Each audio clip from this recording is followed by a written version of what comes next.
Pushkin.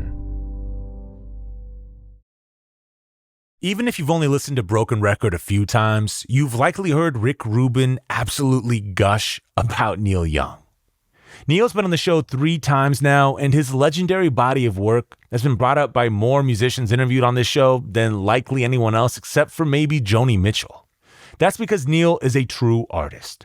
He's been writing and singing songs since the early 60s, and his creative output has been near constant and, in my opinion, virtually flawless for the last 6 decades.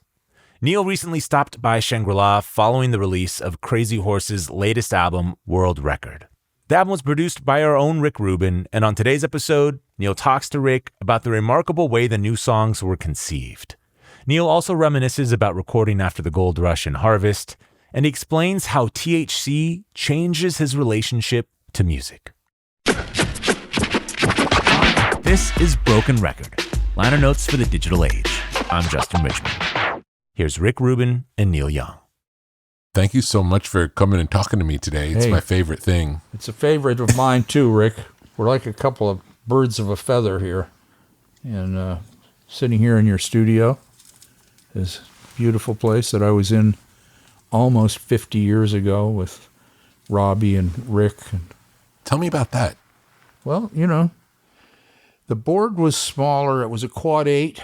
It was up against the wall more that way. There was no area here. It was a little too crowded, but it wasn't bad.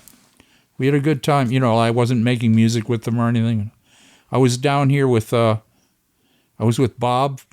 He was in here. Dylan was in here, and I played him a couple of songs. I played him Cortez, and he liked Cortez. And, you played in the recording, or you played it for him no, live? I just played it. Just played it on the guitar. Yeah, in a little room down there. Yeah. And I was playing it for him, and I played it. And then I played him, the guy is so great. I just had to play these songs. So I played this other song, it's called Hitchhiker. And it's a song about every drug I ever took. And it tells a story of, being straight and just everything, all the way through it, chronologically through this whole long story. And at the end of the song, he looks at me, he goes, "That's a very honest song, Neil." And that was it. It wasn't good.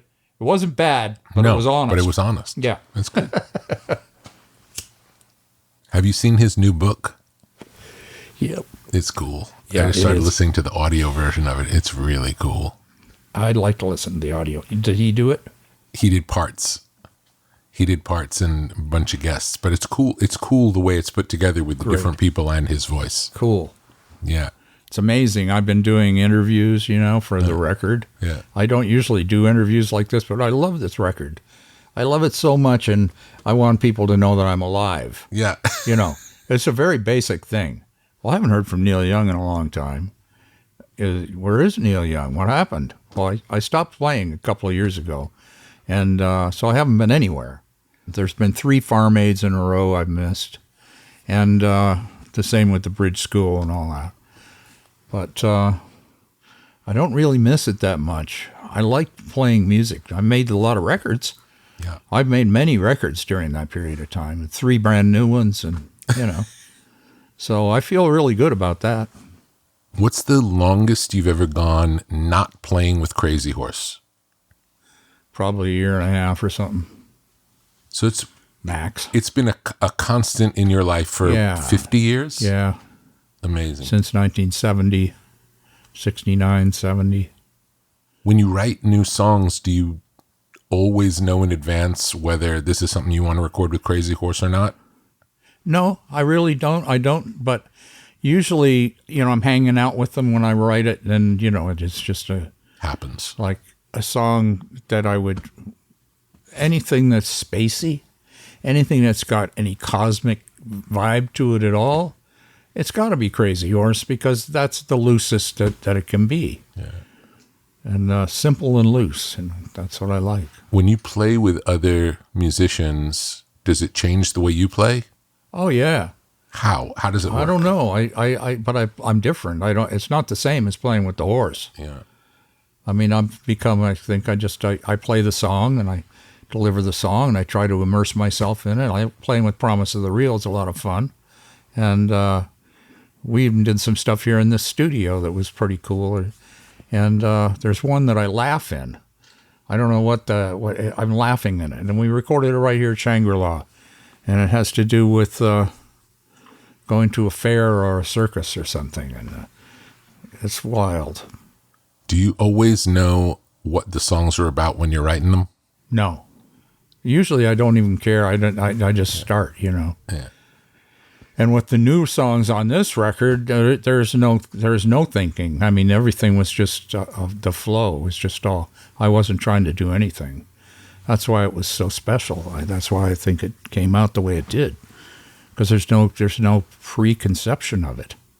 I remember when you first talked to me about it before we recorded it. You explained that the melodies came in a way that none had ever come to you before. Yeah.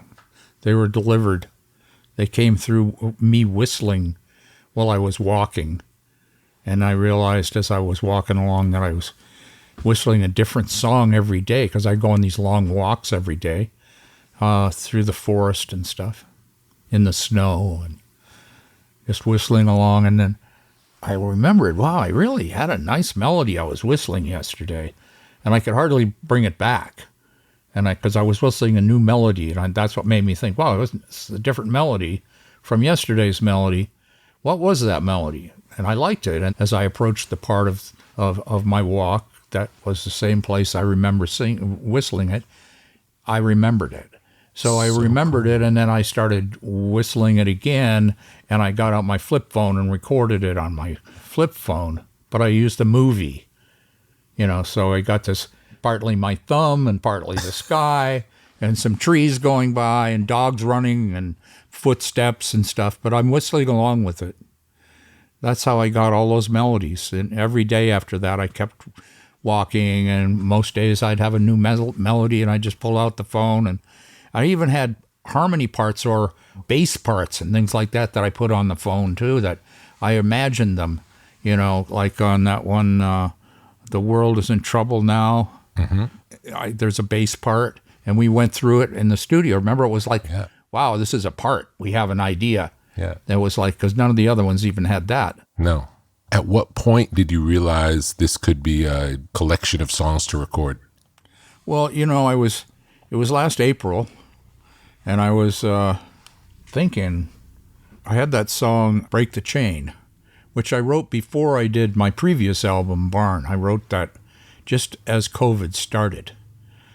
It was about COVID. So I was walking in the same general area, but this time I'm walking and I'm writing the words on a piece of paper, and the melody's really kind of a blues melody. So you can't, you don't need to write it or whistle it or anything. You kind of know it I just remembered it. So I did that. And then later that winter, I was in Canada, and I have a piano there that was in the house I was in. And I wrote Chevrolet on the piano, which is interesting because it's this huge, long guitar song. I did it totally on the piano over the period of about a month, where I'd pass by on the piano and stop and play a minute and then keep on going. And well, I was there the last time. I noticed all the lyrics are still sitting there on the piano. And it reminds me I should get those. But so anyway, yeah, they did. And then the other 8, I'm thinking, hey, I'd like to make a record. It'd be fun. Horses available. And I said, I don't have any songs. And I thought, I need songs. Then I started thinking, wait a minute. I got all those melodies, whistling. And then I got the flip phone out and recorded all of the recordings from the flip phone. I put the phone down on top of the computer and made another movie of just the quick. So high-res duplication. Yeah. The phone is sitting on the keypad. Speaker to a microphone. Yeah, and there's no wires. The phone speaker to the microphone of the computer. So I put it down, and I copied all of the whistling, and there were like 58 tracks of whistling. Wow. But I had multiple tracks for each song, and each day was different. Mm-hmm. So I had to organize it, and then I found out at the end I had 9, maybe 10 or 11 different melodies, and 8 of them seemed to be pretty darn close to, a whole thing, melody-wise. Mm-hmm. but to just whistling, no idea what the chord changes are, no idea, no instrument. So that's really different for me, to have the whole melody and be sitting there writing words to a melody and not knowing the chords or the anything. chords or the instrument or anything. Yeah. So and I did that in 2 days. I wrote all of the words. It sounds funny. It is funny. It happened so fast. And I never rewrote anything. I never fixed anything. Everything came out right the first time. And that's very rare. You never like that. But it was like that this time.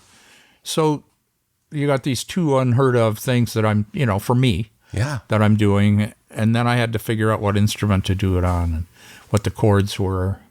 And as I was doing that, it was easy for me to make a video of a verse and chorus for Billy, so he'd have the changes for the bass. Understood. So I'd do a FaceTime video thing to him, which I did. I don't know how I did it. I think I did a QuickTime file and then I sent it to him or something. But I just did that. At 6 o'clock in the morning, I'd get up and I'd go to the organ and put the computer down, press record, and play what it was that I thought it was with the one verse and one chorus. So we used those things too in the movie. Cool. So we got the whistling in the movie and then that, and then the studio, and then we do it with the band. So we have the evolution of these melodies. It's so cool that it came, that it just came. It was wacky. Yeah. You can tell that it's mindless when you see the footage. It's crazy. And when you listen to our experience of listening to the album has been every time I hear it, I hear different things than I heard before. Yeah. Or if I hear something that sounds wrong and then go back and listen to it again, that's gone. That happened with us several times, didn't it? We'd have a thing, we'd be together and we'd hear something and we'd say, glaring. okay, Something glaring. Yeah. And something then you go, happened. Yeah. Well, we'll fix that. Well, make a note. We'll come back. And the next day we come back and we couldn't find it. No. So it's remarkable.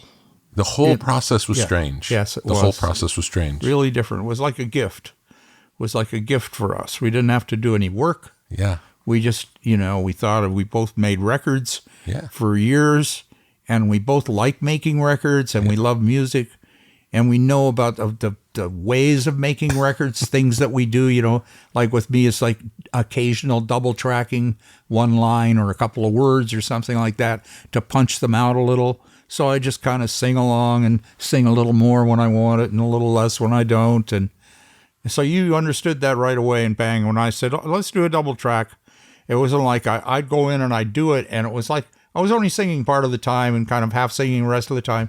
But it was cool. It wasn't like, hey, well, try to sing the whole thing.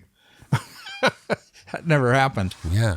So the only purpose I think you ever double tracked anything was if you couldn't hear or understand the words the first time, because it was so loud in the room when you're playing and you're singing live with the band. Yeah. It's hard to get every hear the little words. nuance. Yeah. So we picked out a couple of things and backed them up and mixed it in and it came out really great. I'm just really happy with the record.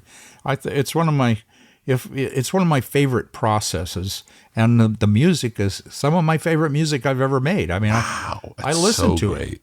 It's good. It's I really can't good. believe And it. it's really, the way that it happened was so magical. Even after the way that it happened to you, once it got to the studio, it was weird. Yeah.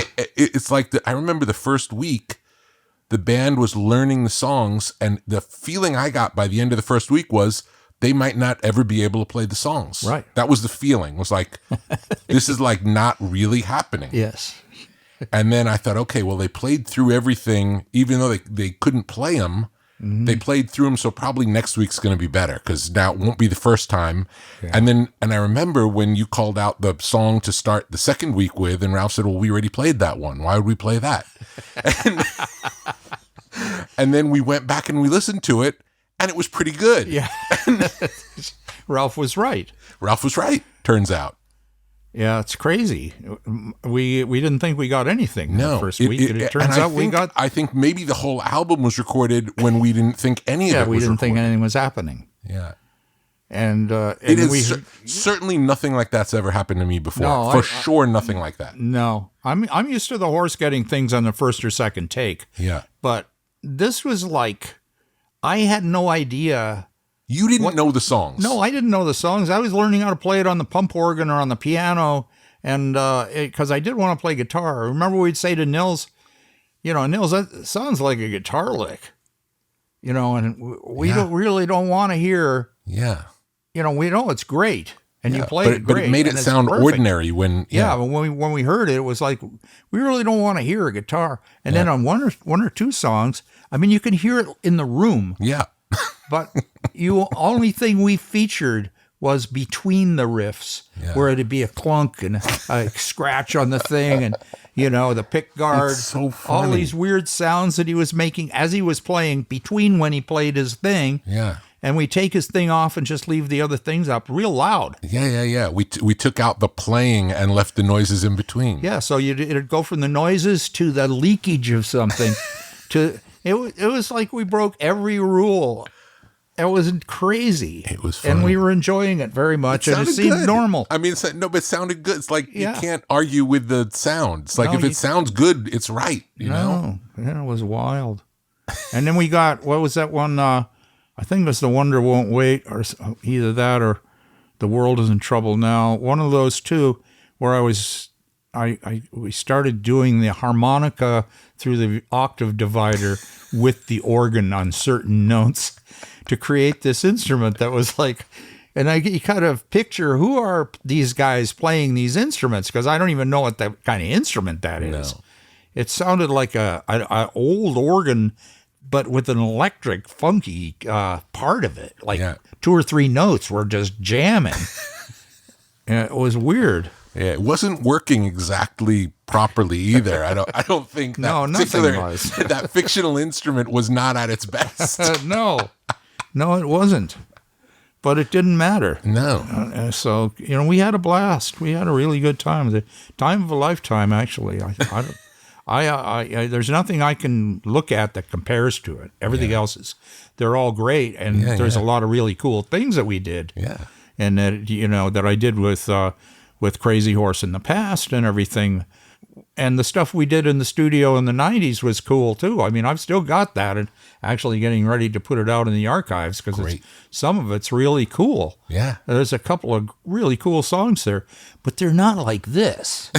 What is this? Yeah, it's definitely new music. Yeah. It's new, very old music. Yeah, very old new music. It's something that's like, the song sounded like a folk songs from the 40s or something. They sound like songs from before you ever wrote songs. Yeah, somebody else wrote these first, and here I am, and I don't know, he kind of got osmosis or something.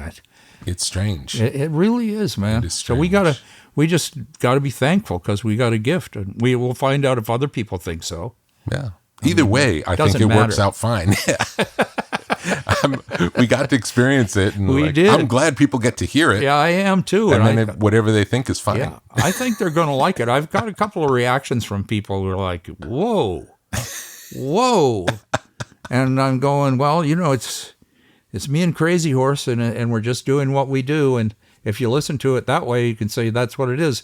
But the fact that I only play guitar on 3 songs, I think. Yeah. Oh, I did overdub a note or two on another song. That's chords, power chords that I put on one of the organ songs. I don't think it ever really sounds like guitar. No. We had a great time. we ought to be thankful. Yeah, let's be thankful. Cool. So cool. Have any new songs come to you since? No. Do they typically come in bunches like that over the course of your life? Well, there's nothing typical about this bunch, but usually what happens is as soon as I finish an album, I'm starting to think about other things, and other music starts coming in my head. Finishing this album, not being able to play it and have it come out for 6 months after we finished it, because of the way things are with vinyl and everything else, that was very weird. But I haven't got any new songs. I have not thought of any new songs. All I think of is the songs that we did. Yeah. And for months, I was still listening to it. Yeah. And I'm going, what am I doing? Listening to this, I did this. Could you imagine how you would play these songs live? Because it kind of is its own thing. I don't even know how you do it live. I don't know either. But we did it live. Yes. No, I know that. That's so weird. Yes. I just can't imagine that they would sound, you know, pump organ, electric guitar, bass and drums, pump organ, accordion. But I think they'll probably would sound good if we got to do them. We'll see what happens. Yeah, I hope so. I'd be curious to see what that is. Yeah, I would be too. I would be.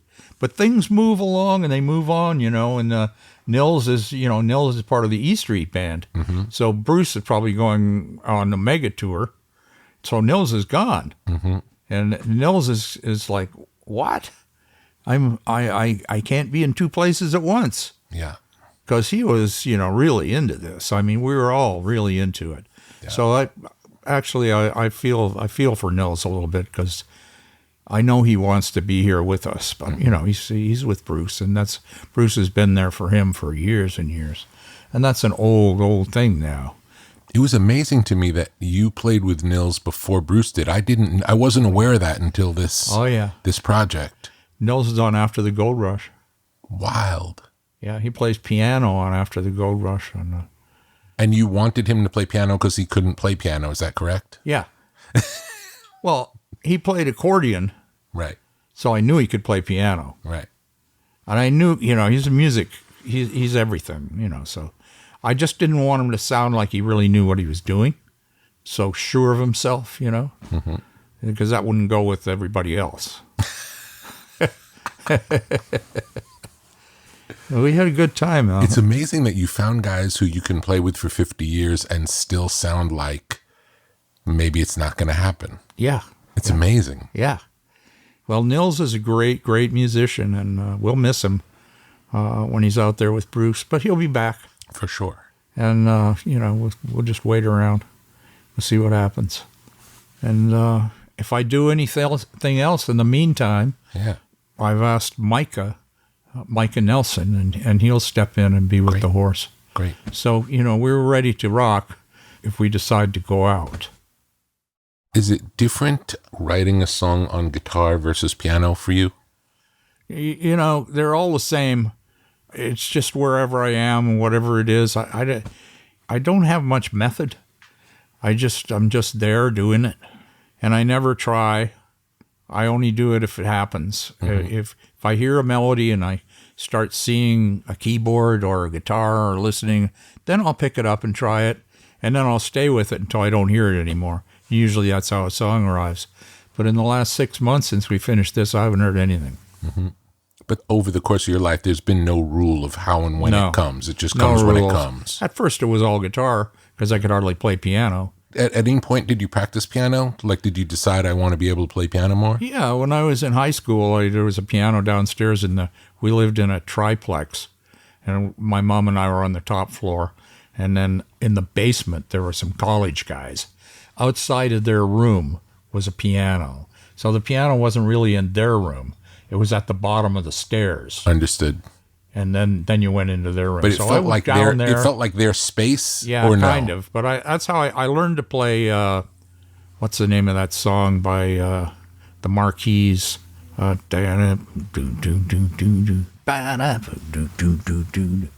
Last Dance. Something. Let me check. Marquis. Yeah, the Marquis. Let me check. Let's see.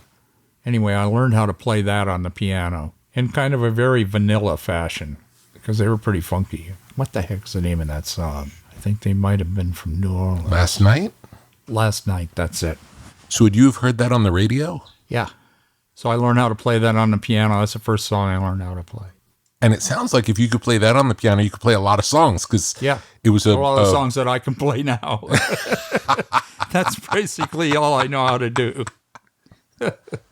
Luckily, a lot of songs go like that. Yeah, they do. Yeah. Now, that was fun. So that's how I started when I was in high school, playing a piano on that thing. Yeah. Just thinking about the process of having a melody and figuring out chords. Did you figure out all the chords using the pump organ or different instruments to find them? Pump organ was mostly what I used. Sometimes the upright piano. The song Chevrolet, I learned on the guitar from the piano. And then the other song that I did was Break the Chain. And I just played that on guitar because it was, obviously a guitar song. But really the first time I played it was when we played it. And that's the one that's in the record. Yeah. You can tell it's we just pick up the beat in the beginning, it kind of finds itself. Yeah. And that was the first time we played it. We played it a few times after that, but none of them were anything like that. Yeah. I mean, they were good. We got through it. Yeah.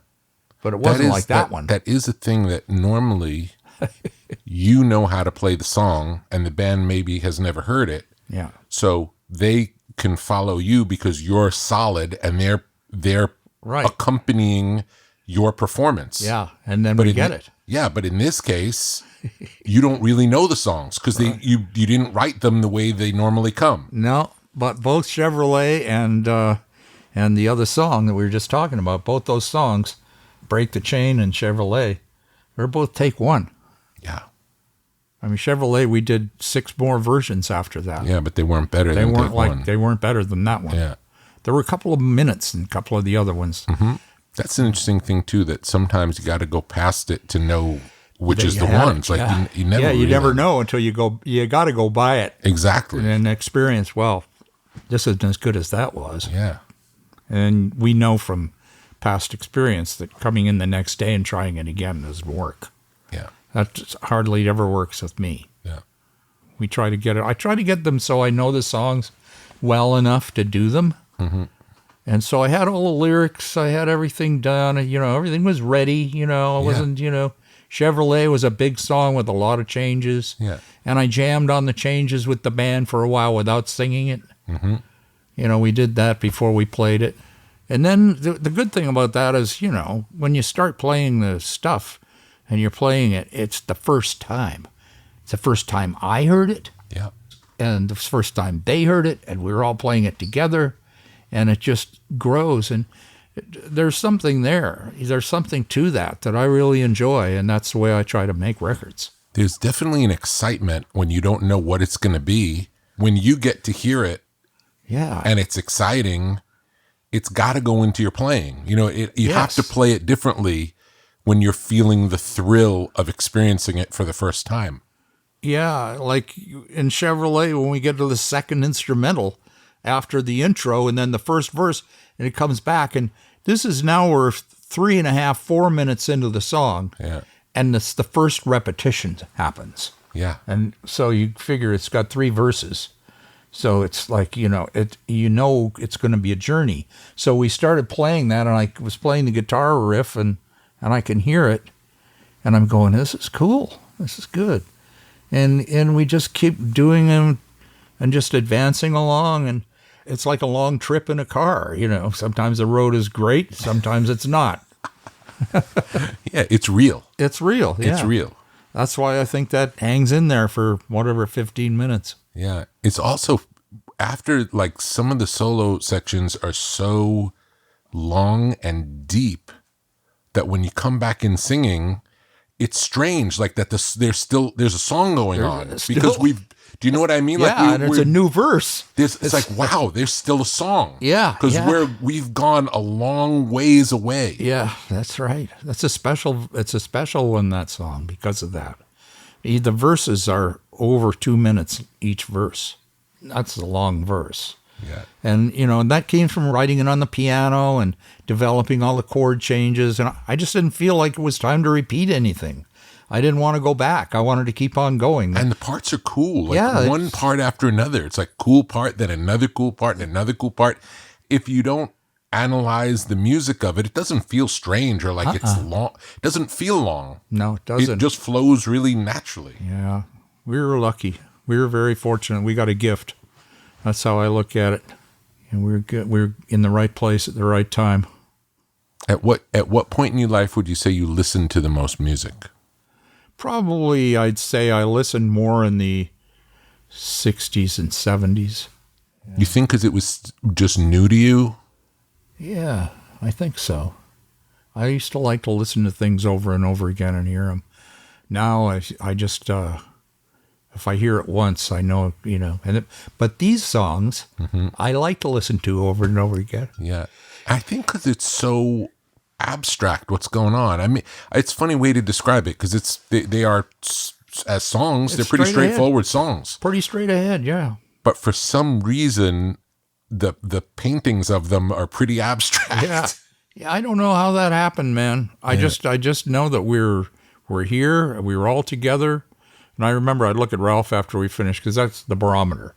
You just look at Ralph and you can tell whether you got it or not. And it's not because he's going, hey, that was great. It's not like that. No. It's a body thing, And at the end of Chevrolet, it ends. And then there's a break and nobody's saying anything much. And then Ralph says to Billy, how long was that song? And Billy looks at Ralph and goes, not long enough. He's just crazy. Yeah, it's still high school for Crazy Horse. Oh, yeah. It's unbelievable. And then somewhere in there, Ralph told Nils, he said, I think you're playing a little timid. And Nils went off. Timid? What? It was funny. But only in in a high school kind of group way would you have these comments and, this shit. And it's all so real with these guys. So it's amazing. I enjoy it, man. I really, truly do. I'm glad we got to share that. Is there ever a time with the songs that happen over the course of your life where when you're writing them, you don't really know what they're about? Is there ever a time later where it's like, oh, maybe this is about this? Do you ever have insights into the songs later? No, I really don't. I don't have any insights into the songs. Great. That's fine. The one song I was thinking of when you started saying that was I did a song called Will to Love. Yep. And I did it on a cassette player, a Sony cassette, sitting on the hearth of a fireplace with the fire burning. And I'm sitting there in the middle of the night playing my guitar and playing this song, which I just had written, which I was writing. Mm-hmm. So I wrote the words and had them all written out, and then I started playing it. And I only did it once, and that was it. And then a couple of months later, I was here in Malibu up on at Indigo Ranch. Yeah. I was up there with Briggs, and we did the recording up there of where I overdubbed all the other instruments. I played drums, I played bass. In a certain area, suddenly kind of a jazz band joins in and plays for maybe 4 or 5, 6 bars and then stops. It's very weird. It's like a big sketch, the whole thing. And I sketched in background vocals that I couldn't sing the same thing at 2 parts at the same time, but I knew they had to be there for it to make sense. And the song was about a fish swimming, a salmon trying to make its way up the river. So I really didn't know what I was thinking about, but it was just that the salmon had the will to love. The salmon wanted to go and get to this place, and that was it. So that's the whole thing. What was it like working with Briggs? Briggs was great. Briggs is a lot like you. He was. You guys are very similar. Briggs is different. Yeah. He definitely his own unique guy, but he wasn't shy about what he knew how to do, wasn't shy about organizing things, telling people what to do. And, Briggs was a good engineer. Yeah. He was at the board at Hyder all the time when we recorded it on Selma and Cahuenga there. Mm-hmm. And we recorded Everybody Knows. He was at the board. He was at the board during my first album, and we went out, and I remember him recording somewhere out in Glendale. There was a pipe organ in a building, and I used it on a song called I've Been Waiting for You. Yeah. We went out and recorded that pipe organ. I love that song. That's an amazing thing. Great and then song. We came back to Hyder's, and we did that whole trip with it. But Briggs is great. Briggs is great. And so I look at you two guys are like brothers as far as I'm concerned. Brothers who never met. How did you first meet Briggs? I was walking down Topanga Canyon Boulevard, Old Topanga, on my way to go to the Canyon Kitchen to have breakfast. And I'm walking along, and this World War II Army vehicle drives by. And it stops in front of me. And I walk up to it, and there's two guys in there. One guy says, "You want to ride?" I said, "Sure. I'm just going down to the Canyon Kitchen. So we'll give you a ride down there." So that's how I met him. Had you ever recorded at this point? Oh, yeah. I made the Buffalo Springfield records. I had not made my first solo record. I was at the point where the Springfield was breaking up. And I was living at a girl's house. Linda Stevens was her name. And it was around a 1.5 mile walk from where she was to that place. And somewhere along there, along comes this old, it's not like a Humvee or something. But it was an open military vehicle. Yeah, sounds like great. A giant Jeep, huge, Yeah. big tires and everything. And it was Briggs and somebody else. I can't remember who it was. But that's how we met. And then on the way back, they showed me where he lived. He took me in there, and I looked at it, and I said, "Wait, this is where Stills used to live." And Stills was having a party out there. And we all got busted. That's we ended up going to jail for smoking weed.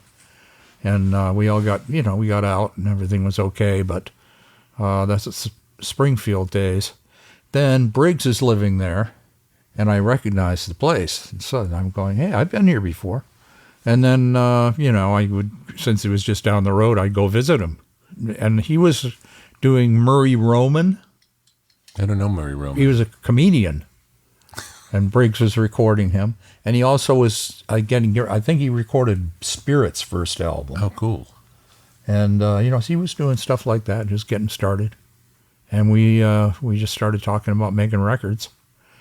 And we made my first record, and many, many more after that. Was it obvious when the band broke up that you wanted to make solo records as opposed to putting together a new band? Yeah, I wanted to do solo because I didn't want to be held back by other things. Other opinions. Yeah, I had a lot of ideas. Yeah. Too many songs, not enough time. Did you feel held back in Buffalo Springfield? Not really. That was a great band. I just had more songs than I could put in the band. Understood. Because there were, Stephen was writing, Richie wrote, and I was writing, and Bruce and Dewey didn't write, but I could write enough songs for an album myself in the time that it would take the Springfield to get ready to record an album. Understood. So I wrote a lot of songs. Do you remember the first time you heard Crosby, Stills, and Nash? I think it was after that record came out. I listened to some of it. And because Stephen, I always miss Stephen. I'm going, "What's Stephen doing?" And I could hear him, what he was doing. I could hear he was producing and playing a lot of instruments and doing that. And I could hear that in the tracks for the first CSN album. And I knew he could do that. But I liked playing with him live better. Yeah. He's a great musician. Yeah. He had a lot of great ideas, and he had big ideas, big, beautiful ideas. Yeah, he had an amazing talent. A lot of respect for Stephen. Do you feel like he would push you to be better, or was his greatness something that would make you better? Oh, definitely. He was just so naturally good. Yeah. And his singing was great. What a singer. He was learning how to play guitar and singing great and learning how to play piano. And he just never stopped growing, just kept growing. And that was a lot of fun. How did you end up joining that band? The CSN band? Yeah. Stephen came out and asked me if I wanted to join and do a CSNY thing because they wanted to go on the road. And I think Ahmed had suggested to Stephen that Stephen and I play really well together, and if that was happening, that would hold the whole thing together. So they never toured without you? No, I don't think that would have happened. Or it might have happened. Yeah, but the history is they put out an album, then decide, okay, if we want to play live, it'd be better to do it with you. Yeah. And then you play live with them. And did you play songs from the first album live? I didn't play live with them until after we'd done Deja Vu. Wow. So they never toured for their first album? I don't think so. That's amazing. Amazing. We went right in and did another one. Wow. Although we did, I think the Greek Theater was, I remember doing I've Loved Her So Long, which was on my first solo album. I did it with Graham Nash, but I don't remember doing Helpless. So maybe we hadn't done Helpless yet. Might have been one gig, Yeah. Before we got out there and recorded Deja Vu. But I'd have to look if I looked in my archives, I'd be able to figure it out right away. Because Woodstock, the gig, happened in between, right at that time also. Mm-hmm. So that'd be the separator. I think Woodstock was between Deja Vu and CSN. But it was also one of the first times I ever played with CSN. So if it was that I was playing with them live before we did Deja Vu, that'd be a gig in Chicago, maybe that gig in L.A. at the Greek Theater, and a Chicago auditorium gig, and then Woodstock. I think that's all we did. So I may not, when we did Woodstock, we may not have recorded Deja Vu yet, because Woodstock, the song, is on Deja Vu. Yeah. Joni wrote it after Woodstock. Yeah. So that's probably the chronology. Do you remember what it was like recording the Deja Vu album at all? We recorded a lot of it up in San Francisco at Hyder's, and it was pretty cool. It was fun. Good to be playing with Steven again. Yeah, great to be playing with Steven again, and in the studio. And those guys were great, and they were great in the studio. I think that was about the time that that Crosby started getting into the freebase and kind of got out of it. But it got him. It's too bad. But anyway, we had a good thing going on there for a while. But that, after the drugs and all that stuff happened, maybe that's when we tried to do another album that he had taken the drugs. But I don't know. It's all hazy back then. You always planned on continuing your solo career regardless of whatever else you were doing. Yeah, I mean, I had too many songs. Yeah, it was just it was a side impossible. project, essentially. Plus, I think I already done Everybody Knows Is Nowhere by then. I don't know how it all evolved, but they all happened really fast. It feels like there was a stark change from your first solo stuff to Everybody Knows. Or even after the Gold Rush is like really, it feels like After the Gold Rush in some ways is the first Neil Young sounding record, for, do you know what I'm saying? Yeah. How do you think that happened? Well, I built a studio in my house in Topanga, and that's where we recorded After the Gold Rush. Before that, I was going into the studio and recording more professional kind of studios, kind of like from Buffalo Springfield type of thing. Yeah.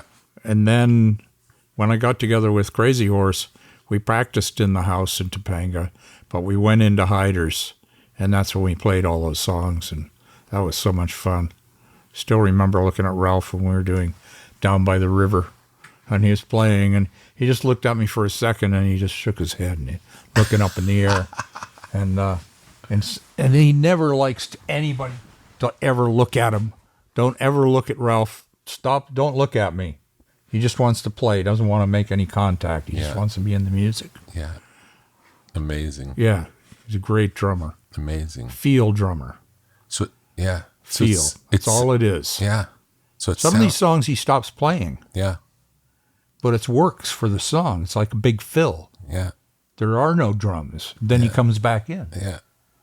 It's pretty wild. He really is a one-of-a-kind drummer. He really is. Yeah, and Billy is a one-of-a-kind bass player. Absolutely. And they groove together incredibly well. Yeah. Crazy. Billy is great. One note at a time. And each note is like a universe of soul and sound. Yeah, he definitely means it. Yes. He really means it. Every note. Every note. Yeah.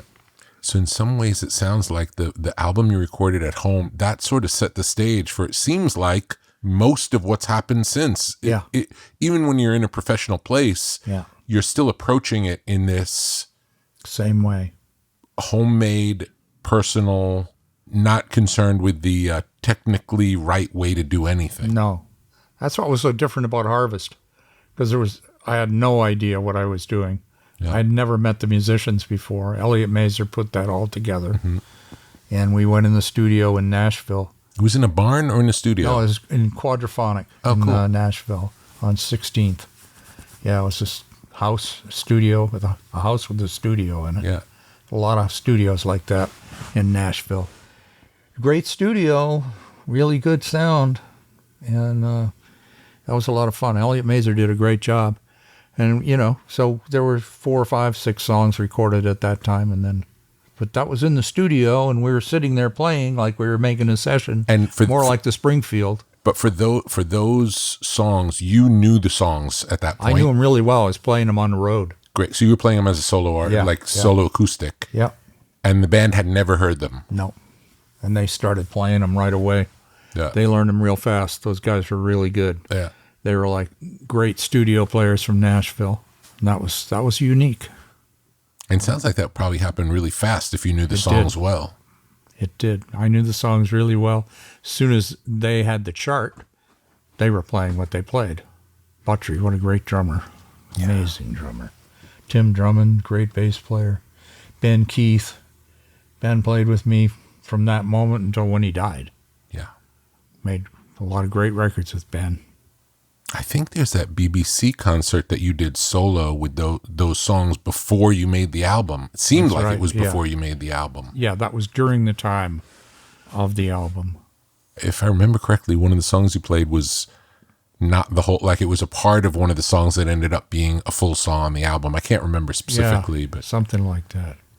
The timing of that, I'll have to check that out in the archives and see how it worked, but that's all part of the Harvest 50th anniversary Harvest Time movie.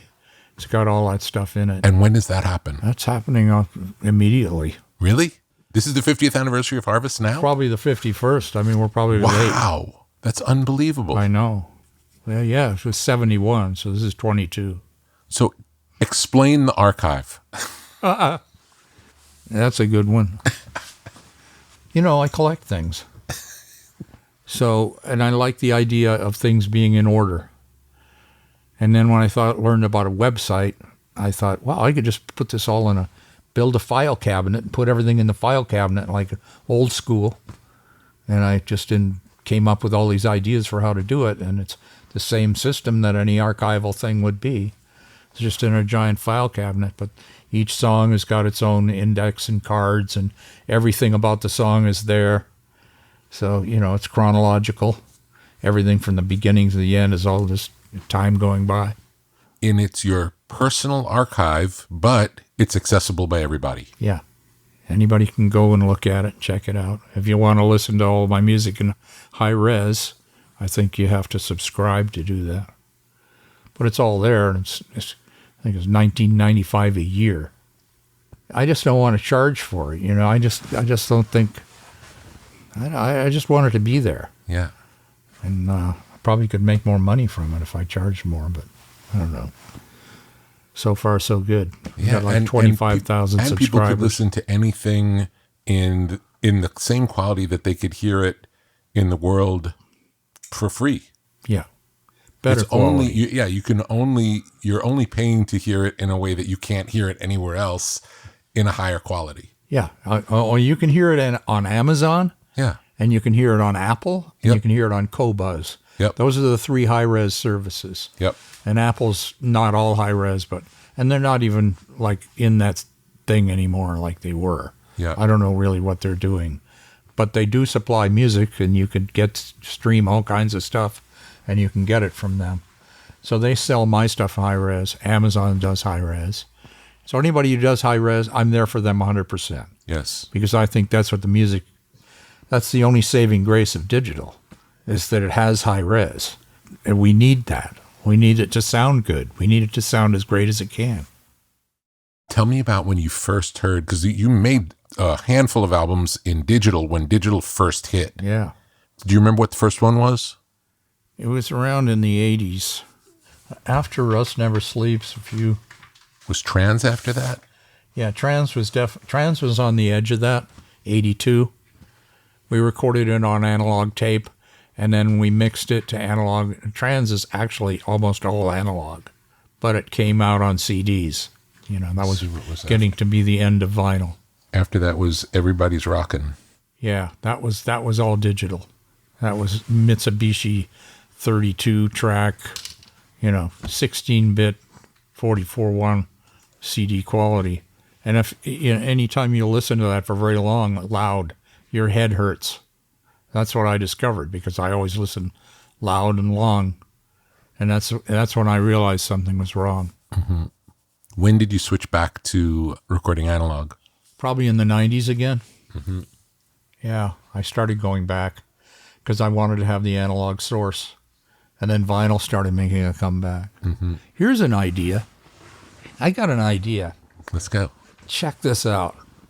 Vinyl is very popular because people, when they hear good vinyl, they love it, right? So there's only one other way to get that. It's radio. Remember those old analog transmitters on top of the buildings in New York and Chicago and Cincinnati and Boston? Yeah. And they went far. Long way. Yeah. Analog. Yeah. So you could play a vinyl record on an analog radio station, and you never went digital. And it would go to everywhere that they had a radio that wasn't a digital radio. So you'd have to have an analog radio that can pick up a digital station, but it's not a digital radio picking up a digital station. But that could be the future of great sound. Yeah. Is radio. Yeah. AM radio. Yeah. Or FM. Yeah. Whatever, as long as it's analog. Yeah. Because it can be broadcast. Imagine vinyl quality. You say how hard it is to get vinyl, but a radio station could send it to millions of people. Yeah. And it's one step away. It's one step away from being possible. Yeah. That'd be cool. It would be cool. It would be cool. The difference between playing what they play, what is it, MP3s most of the time on the radio? Yeah. At the best, it'd be a CD. Yeah. Which is not very good compared to analog. It's like really not good. And if that was coming through people's radios, but people are now they're in this thing about, well, the car is digital, this is digital, that's digital, and you just don't realize how much gets lost. Digital loses it all, really a great amount. Like I'm looking out this window, I'm looking at the beautiful green lawn and a blue sky and beautiful trees, and all the detail of every little part of everything is all there. And if this was a digital picture, it'd be like there was a screen up. Yeah. And I was looking through each little hole in the screen. Yeah. But that's been averaged out to the dominant color in that hole. So instead of seeing a universe of color, when I move up and look through it, I get up to that thing and it's all like one shade of blue or one shade of green. Mm-hmm. And that's why our bodies don't feel. That's why we don't feel the music like we used to, because it's not there. It's only a reconstitution of something that sounds like it for ones and zeros. But businessmen love the ones and zeros because they can say, well, the cheap stuff is less numbers. The most expensive and best stuff is the high numbers. So we'll only sell the good stuff to the people with the most money. It's not really a common thing for everybody to have that. So basically, because of that thinking, the floor went to the bottom for quality in music. That happened about 1985. So the regular people get the low quality. Yeah. Instead of regular people used to get the high quality. Yeah. That was analog. Yeah. Everybody got the same thing. That was music. That's what happened. That's a sad thing. We're having a moment of silence. For the music? Yes. Yeah. There was a hi-fi store in Santa Monica that I would go to sometimes and listen to vinyl, and it would frustrate me so much because it sounded so good there. And I decided I can't listen to vinyl because I spend all my time making music for other people to hear it, and they don't have vinyl. And if that's my reference point, it's not achievable. Right. Do you know what I'm saying? It's like it's a different animal. Yep. We're going to start a radio station in L.A., man, and broadcast all up and down the West Coast. That'd be great. Pirate station. Pirate station. Yeah, pirate analog. But you'd have to sell, people would have to make analog radios. Yeah, I wonder if anyone still makes them. They may. Someone still may. They may. But I had that's a the cool- missing thing. yeah, It's I so had a- easy. I had a cool old car that had a AM tube radio in it. Oh, yeah. And then I wanted to listen to music I was working on, so I replaced it for a new super duper sound system. Never sounded as good. It really never sounded as good. No. You got to get that other one back. Yeah. That's what the world ought to do. That's a cool idea. It is a cool idea. Yeah. Radio could be the I future. feel like we can do that. I mean, we can do it at the very least for ourselves. Yes. Easy. Yeah. So maybe we start there. Yeah. And then maybe it grows. Yeah, Malibu radio. You know, it's possible. Yeah. And you just play analog sources through this thing, and it sounds great. And people are going, why is my radio sounding so good? It's like I got a record player in here. That's pretty wild. And all the time I spent talking to people about this record, and I've done a few interviews, and some of them I did one with some guy that's supposed to be this big thing and everything, and he starts talking about Love Earth, and like it's the melody of Love Earth is actually, did you know it's Shaboom by the Crew Cuts? And he said it's the same changes in the same thing, and the whole idea of the song and everything. And that's all he said about the music. And this is a guy, the big magazine that we do every year that my management told me, oh yeah, they've heard this. They heard the record. They love it and everything. I'm talking to this guy. He has no idea what the record is. After that, that's when I figured I'm really doing some heavy screening on these people. They're going to have to. Then I spoke to Edna Gunderson, who is great. Yeah. And she's from AARP. That's who she's interviewing for. Okay? So she's great. She's listened to every song. She says to me, Neil, what happened to music? I remember about 1985, I stopped listening. I just didn't want to listen anymore. And I said, well, that was CDs. That's when the digital revolution happened, right about then. Yeah.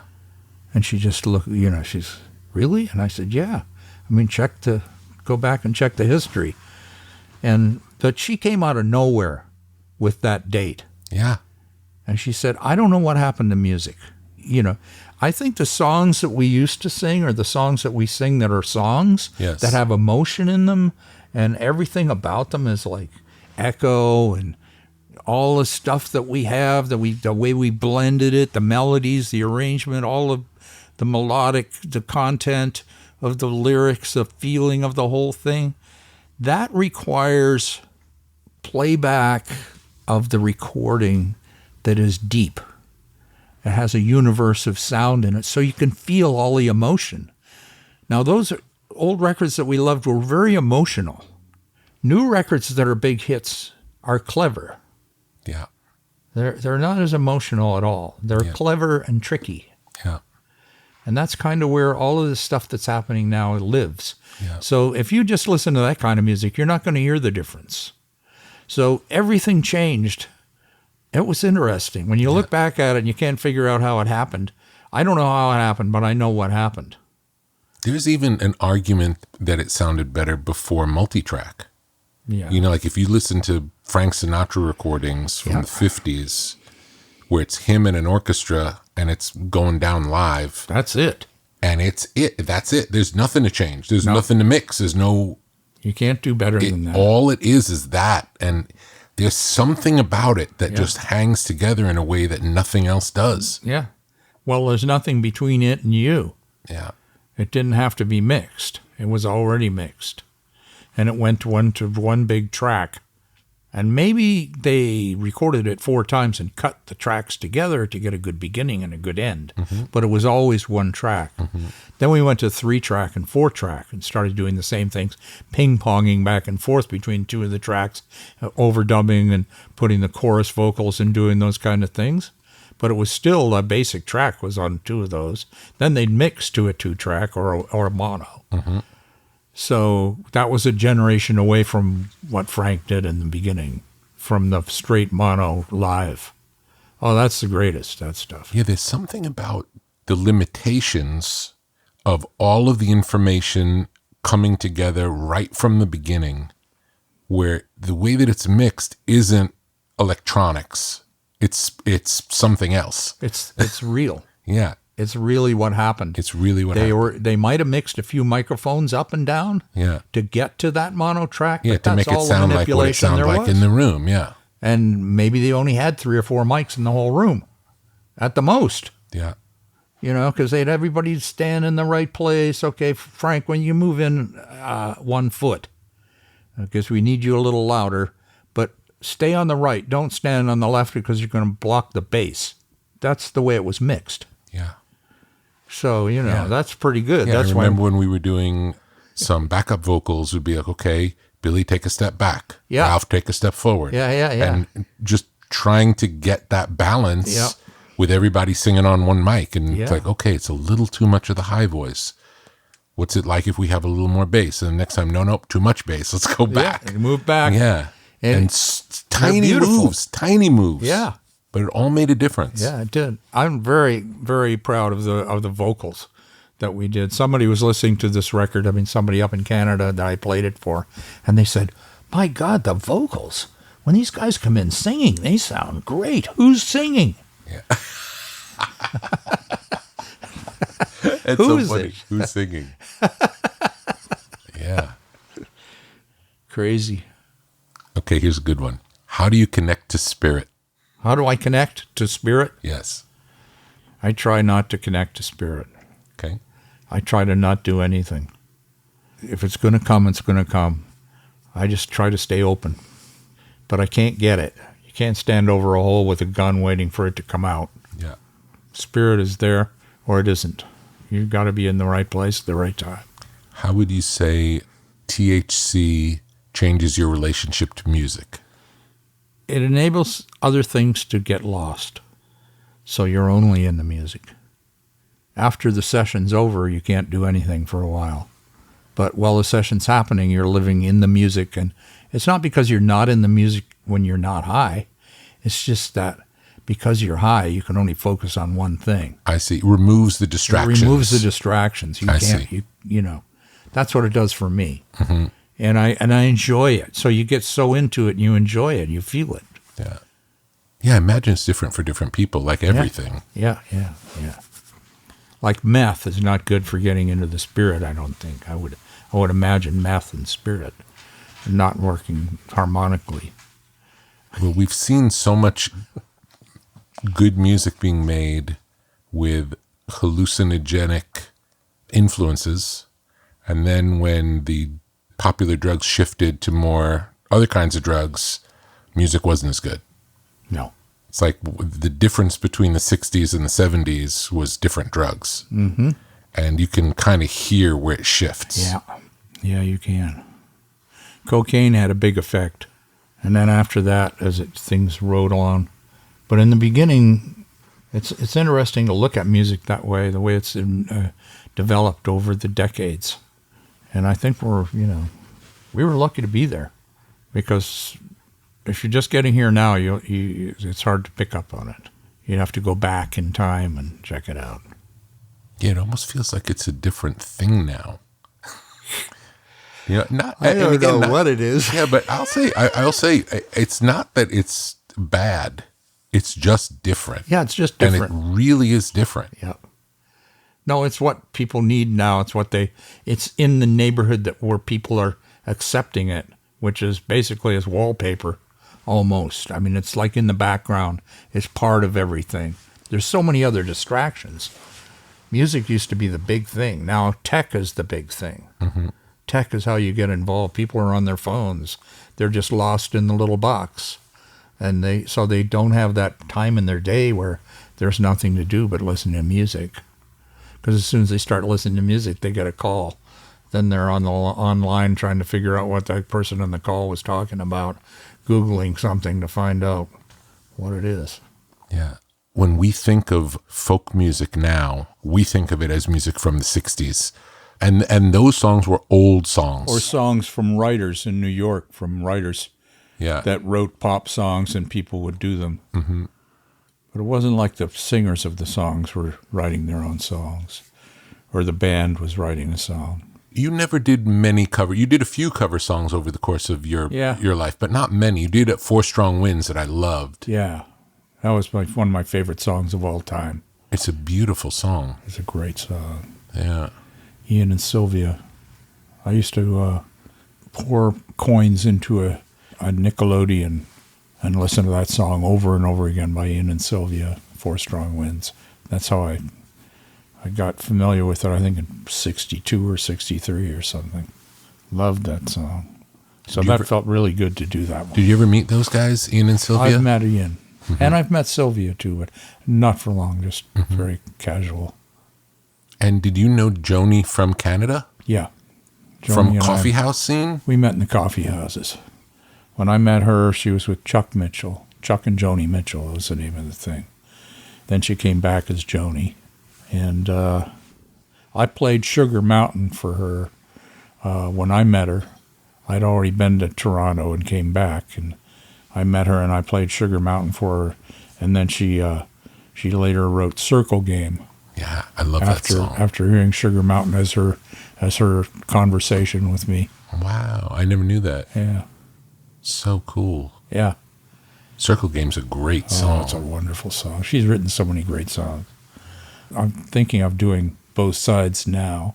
Yeah. With Crazy Horse. Great. It would be a wild thing. Great. Yeah. You could do a whole album of her songs. It'd be cool with Crazy Horse. I could do a bunch of songs like that with Crazy Horse. Yeah. That would be very cool. That's one musical thought that I did have. That's about it, though. Yeah. It's cool, too, with Crazy Horse. It would not sound... Do you know what I mean? It would be such an original take on whatever the material that went into it. Yeah. There'd be no fear of it being derivative in any way. If I wouldn't be stomping on the original arrangement. No. It'd be so different to be somewhere else. But the same song, the same melody, same chords. Yeah. It's a beautiful song. And in those days, did you think of Elvis as a singer or as a movie star? I always thought of him as a singer. I saw the movies. Yeah. It was okay. But it was always the singing. Yeah. I mean, it was Elvis. He was great. We loved Elvis no matter what he did. Yeah. But as a singer and a rocker, he was cool. Did you have the same experience when you saw the Beatles of it being different than what came before? Well, the Beatles were great. When I first heard them, I think it was, I can't even remember what song it was. Really early, 63 or something. And, no, they were great. We loved them right away. It Won't Be Long. Yeah. Oh, I love that song. What a great song. That's such a great song. And, they had a thing. They had a great thing, and they were rocking. They were having a good time. You couldn't miss it. Were you already singing folk songs at that time? No. I started singing rock and roll songs. First? Yeah, first. But most of them I wrote myself, and they weren't like really hard rockers. A song called I Wonder, which turned out to be Don't Cry No Tears later on. That was one of the first songs. And I had a couple of 2 or 3 other songs that I don't have copies of and I can't remember. Yeah. But they were there. I did them in the Squires. That was fun. Do you ever do gigs with the Squires? Not since then. No, but then, did you? Oh, yeah. No. We did we played community clubs all over Winnipeg. Oh, cool. I've got the records of it, I think, in the archives from Ken Copeland.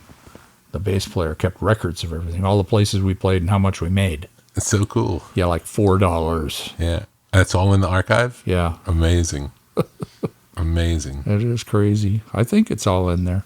How did you know to keep stuff? I just never, I just keep track of who has stuff. And the bass player in the Squires, he kept track of everything. And he gave me the book. So I copied the book, and we have it. And I'll find it. Basically, I'm pretty sure it's there. I just have to go back and look for it. Yeah. Like I was thinking the other day, somebody asked me about, he had a letter to the editor, which I answer these letters every week, and they wrote me about this thing where I was at Falcon Lake in 1963 or 62 or something with my buddies, and we went to the dump, and we parked our car, and then the bears all came out because it was a dump. So there's bears all around our car, and we're sitting there trying to be cool, and then we left. Then I started thinking about Falcon Lake. Wow, Falcon Lake. Then I said, Jesus, Springfield did a song called Falcon Lake. It was an instrumental. And we recorded it, and we did it at Columbia. And it was about the time when Stephen was doing something had known Buddy Miles and a few people like that. It was back there. And I said, Falcon Lake. Geez, I haven't heard that in a long time. And so I checked in with our archivist, and I said, what do you guys know about Falcon Lake by Buffalo Springfield? And they say, well, the next day I get it back. It's called, in the archives, it's called Ash on the Floor. For some reason, the title got changed, but the original title was still in the writings, and there is a recording of it. Wow. And it's there. Incredible. So it's, that song is in the archives. It's probably in Volume 1, Disc 1, or Disc 2, or something, Incredible. Yeah. No, the fact that it all exists is so amazing. It is there. It's blowing my mind now. Yeah. Because I've been so thorough with it. Yeah. And I've got a great archivist, John O'Neill, our head archivist, and a really good keeper of the tapes, who's really got a good method of filing and keeping track of everything. And we keep a lot of our stuff at Hollywood Vaults, and all the backup for it is in Oxnard somewhere. Just the volume of stuff over the years, it's unbelievable. I was walking around in it yesterday. Yeah. As we were looking for some stuff. And I had this guy with me as a builder. And he's working on my model train layout with me. We're building this outdoor train layout. It's whack. So anyway, we're looking for some old pieces of train stuff. And we get in this one room, and it's a room that's about the size of Shangri-La almost, this whole area. Mm-hmm. And it's full of boxes on shelves, year after year after year of tapes. It's all there. Everything that I recorded. Amazing. Yeah, it's Amazing. wild. I mean, so when you have a memory or something triggers something to go somewhere, if I remember that there was something good that I didn't finish or something, Yeah.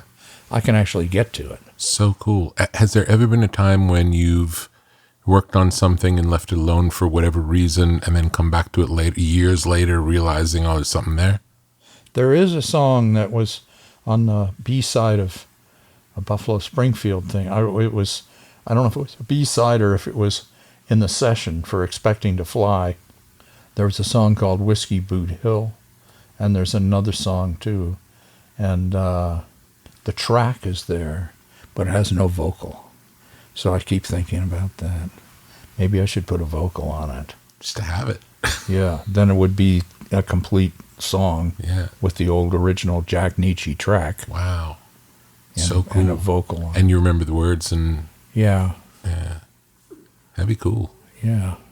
It seems like it's cool to do regardless of whether you ever decide to put it out or not. Right. It's like that to be a good...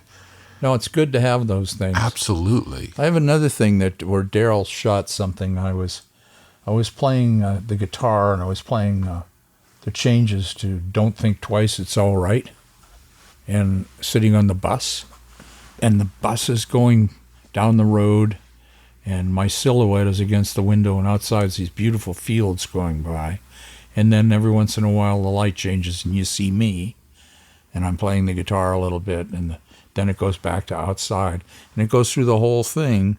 And I've often thought it's got a great vibe.